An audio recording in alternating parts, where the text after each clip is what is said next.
Yeah. Yeah.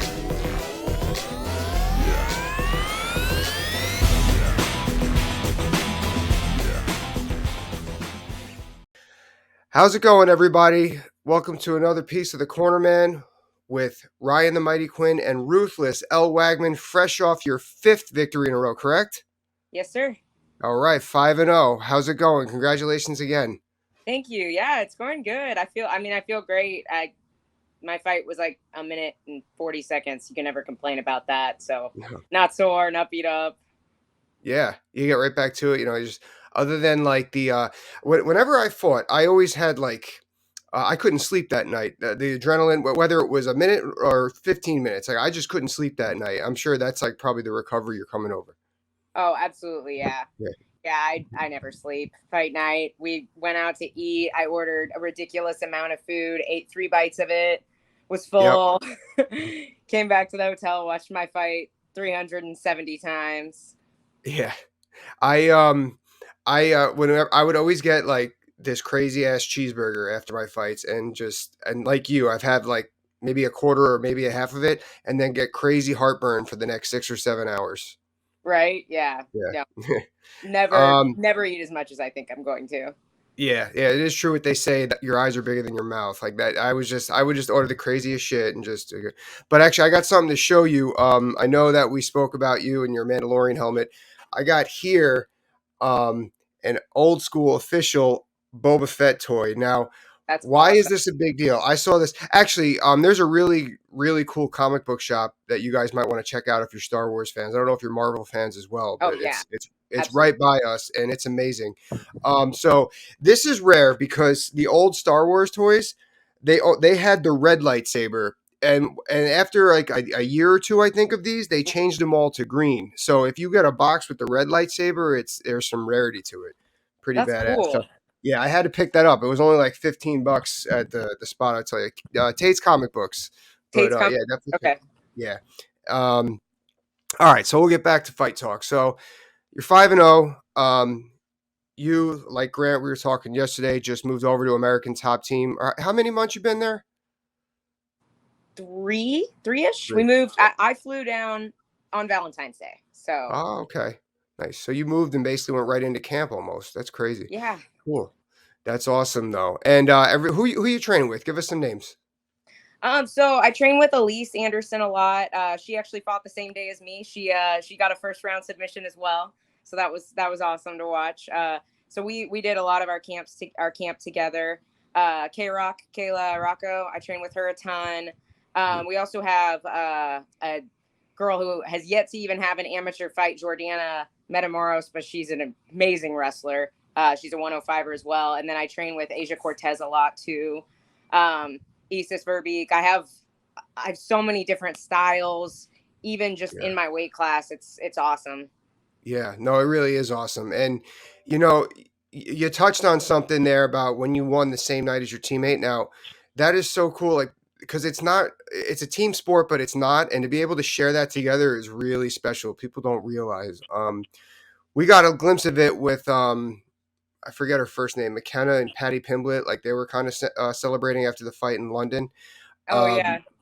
I just remember that we had nights where I'd be on teammates and we all won. There's really nothing better. Like the energy's up, and it's really special. But so all right, so you had the transition. You have all these people that you're training with now, all these different looks, and it really is something. Like we don't realize when we're in a situation like that because if we were elsewhere, we're going to make it happen anyway. We're hustlers, we're grinders. But like, how much better is it just you have these complementary and uncomplimentary styles to choose from? Yeah, I think the biggest thing for me is this is the first time I've been in a gym where I had people that I could truly compete with. So whether it's somebody who's a little bit heavier than you, whether Hmm.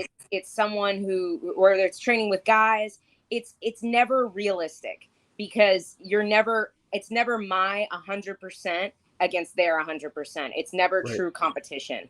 So I right. think that's the biggest difference that I've noticed being here and having people in my weight class that are of a high level is I can truly have competitive rounds, whether those are rounds that I win or rounds that I lose.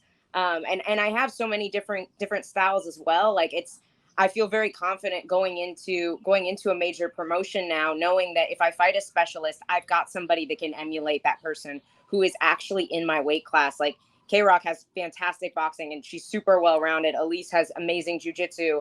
I have a really great wrestler in Jordana, and those girls all fight at my weight class. Yeah. Yeah. K Rock's footwork is amazing.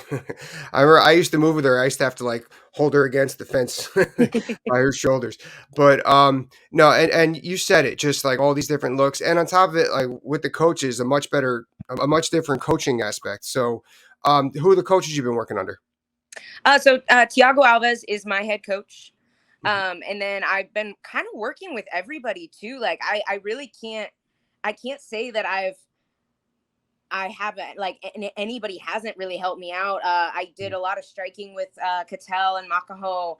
I love Pahumpa's jujitsu class. That is Mhm. his jujitsu and has evolved for MMA so well. He has such a Yes. good style for mixed martial arts, and his details are just incredible. So I love his jujitsu classes. He actually ran most of our sparring sessions with me and Elise for our camps. I worked with Mako a ton on my wrestling. I worked with Mike Brown. Like I feel like I kind of got to get a taste of what each coach offers in this camp, and it was Mhm. incredible. Yeah. You see, I always felt that was what was somewhat special about American Top Team is the coaches really learned what they were good at and how to transition it to MMA as opposed to teaching everything and being like you said with Pahumpa, like being he's not a jujitsu coach that just wants to use his jujitsu in mixed martial arts. He understands that you can't play jujitsu on the bottom. He understands when you got to use submissions to get out. He understands on top like how to open up submissions, like set it up with ground and pound and not something else. There's something to be said that. And Steve Mako, I can go on for days about how great of a wrestling coach he is and wrestling for MMA. So yeah, you're in such a great situation over there. So all right, so I know that you're 5-0. You know, this week, you know, we're recovering from camp and stuff like that. What's next? Do we have any plans next? Are we talking any other promotions, or are we just kind of seeing what happens? I had a chat with Joe Wooster, my manager, this week. I think we'd like to get one or two more in this year. I'm getting married in November, so I Congratulations. obviously don't want to do anything too close to the wedding because Mhm. thank you, I've got a lot of stuff to do with the wedding. But I would really we're looking at possibly this like early this fall, getting one more in before the wedding, maybe one more early next year, and then hopefully looking at one FC or another major promotion. Um, I'm really I would really love to fight somebody with a little bit more experience next. I like just somebody who's been in there a little bit more and test myself against a more experienced pro. Yeah, no, absolutely, absolutely. That's why we're here. I totally get that. Yeah, yeah. I mean, I think you're in such a good spot, especially, and early fall. That's not that bad of a turnaround either. You didn't have any injuries, so now you could kind of like slip into shape, as they say, and I think that's a great timeline. I know I'm really looking forward to that. We're working together on the betting bananas. We're having a blast with that. So, man, and you're planning a wedding. You got a lot going on. You have a lot going on. It's crazy, Um, yeah. I remember when I got married. Actually, I meant to share this with Grant too. I actually proposed to my wife in the cage at American Top Team. So what Aw. happened was this is how it happened. Like I'm not a thinker. I'm not particularly a romantic person. I hope my wife doesn't see this. I Google a lot of stuff. So my wife and I were doing a photo shoot at American Top Team. She's a yoga instructor, and she really wanted to do this yoga versus MMA thing, and or yoga and MMA thing. And I knew like it was time to to pop the question. I was hearing it from everybody, and I wanted to. It wasn't like I was hearing it. Like and I was like, how do I do it to where like we could do it somewhat special? And I'm like, bam. So she knew the photographer, so I'm like, hey, listen, I'm gonna propose in the cage like after the photo shoot. I'm just gonna say like, hey, I got one more pose. I got to put my gloves on, and then I did it, and so that's something that American Top Team did for me that was pretty cool, and I just remember I went into a fight a few months later, and then like I remember after that fight I had it was my last fight with Bellator, and I was like, oh, wedding's paid for. Thank God. Like, like it was, I understand what that's all about. So, It's but expensive. I didn't yeah, realize. I did not realize how much money. Which I have a huge family too. Like I have a very large. I think I have 40 something cousins on my yeah. dad's side, Mm-hmm. and he wants to invite them all. So I was like, all right, let's let's Are you get the whole crew together. you're getting married back? What is it, Kansas City? Yeah. We Yeah. had already Mhm. started the planning process and booked our venue before we even decided to move. So it's just Mhm. easier. We've got So most of it planned anyway. up until we made this decision, I would have told you that anyone who books a destination wedding is the most selfish prick in the whole world. I was like, screw destination weddings. How could you do that to people? And then but I'm from New York. She's from St. Louis. So we're trying to plan, and then we're like, why don't we just do it in Florida? And everyone's like, oh, and then there's hotels. Then we got to worry about the hotels. We said, screw it. We're going to Mexico. Whoever can make it can make it, and we ended up having a blast. But it made things a lot easier, especially because we had somebody was traveling. Like we couldn't do it up in New York and have her family travel and vice versa. But no, I mean, Yeah, I totally understand how much work goes into it. Keep doing all the good stuff. I know you're doing everything right, and well, I'll see you. I was about to say we'll see you for your next fight, but I'll see you on Betting Bananas next week. absolutely. Yeah. All right. Have a good one. Thank you so much for having me. Yep. Bye bye.